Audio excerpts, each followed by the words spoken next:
and the coach joins us now. Coach Michael and Don, how are you today? I'm good. How you doing? We're doing all right. So what happened out there? Can you sum it up in a couple of sentences? Yeah, they beat us pretty good. We didn't play well. They played well. And we didn't tackle. We didn't block for the most part. We didn't make any plays. Their playmakers made plays. Ours didn't.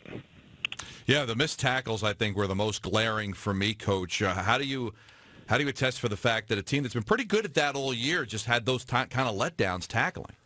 It was one of them days when everything went wrong, and we missed a ton of tackles, which we're not usually accustomed to doing, and we'll get back to working on it again this week and make sure it doesn't happen again. Now, Coach, you always look for reasons why a good team plays the way your team did yesterday, and the ready-made excuses, the letdown after the Patriots, the 3,000-mile flight out to Oakland. Do you think that has anything to do with it, either of those two? No, they just played better than us. There was no excuse there. The other thing that's very frustrating, we've talked about it numerous amounts of times, Fitzpatrick not sliding, and then Smith comes in and tries to get it extra yards at the sidelines. He ends up hurting his shoulder. Are they just not listening, or are they just too dedicated and committed to trying to get that extra yard? They're listening, and they understand it, and it's like in the heat of the battle, it's hard to tell a competitor not to slide, but for the greater good of the team, they both have to learn how to slide going forward, or we'll be in a bad situation. All right, let's talk specifics. What's the chances of Fitzpatrick playing next week? Right now he's day-to-day. He's got some ligament damage in his thumb, but it's just a matter of if he can take the snaps, under center or not, and have what kind of pain level he's in. And not only that, can he hand the ball off with that hand without it coming out and, fumbling the football. So that's going to be a pain tolerance thing, and we're going to go day by day and see how he feels. Is he going to have surgery on that? Eventually, I don't know when, but right now it's a pain tolerance thing. But I'm sure at the end of the day, when it's over, he's going to have to get surgery. I don't know how sooner or later that'll be. And how is Geno's shoulder? It's pretty sore.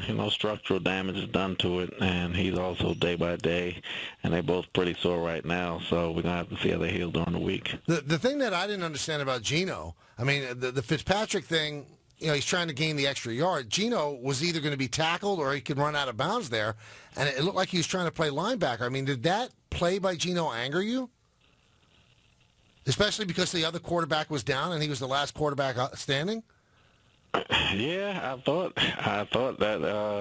he was trying to make a play and he just ran too far. I don't even know if he saw him, because if you look at the hit, the guy, it was a hell of a hit, and I don't even think he saw him where he would have stepped out of bounds. I think he got caught up in the moment and started running down the sidelines. He's got to have better awareness than that. All right, so let's take that out of it, and this is Geno's first action this year.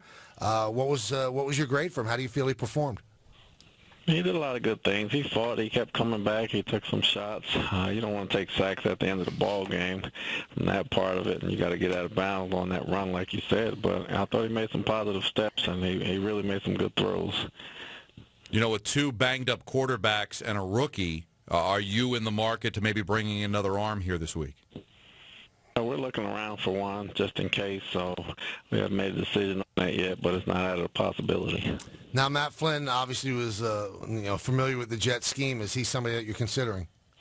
No, he's somebody we looked at and we brought up, and still going through that process, but he has been in our system for a short period of time. I don't think he mastered it. He should know the basics of it, and he's got the savviness to try to get us out of games. Now, we also know that Mike McCagnon with Houston last year, familiar with Ryan Mallett. Any interest in him? Yeah, I'm sure. Mike has more intimate knowledge on Ryan than I do. When we sit down at 5 o'clock this afternoon, we'll go over his names again, and we'll try to narrow down who we're interested in. Do you think Bryce Petty is ready to perform in an NFL game?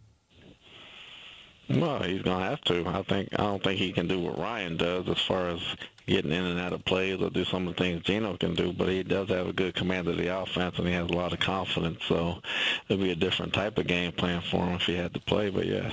All right, a couple of other injuries. Where do we stand against Jacksonville with Mangold? Mangold's day-to-day, so hopefully we'll know more of this when practice goes on and see how he's responding to treatment. And how about Brandon Marshall? He's got a sore toe, got an ankle sprain. Brandon's a tough guy. He gutted it out, and we'll have to rest him up a little bit and see if he can go at the end of the week. Things have gone so well for the Jets this year, and when you play a game like this, I'm just curious how you react, Coach. Is this something that You get angry at the team, you yell at the team, or you just calmly show them what they did wrong? How does Todd Bowles handle a game like this? It's a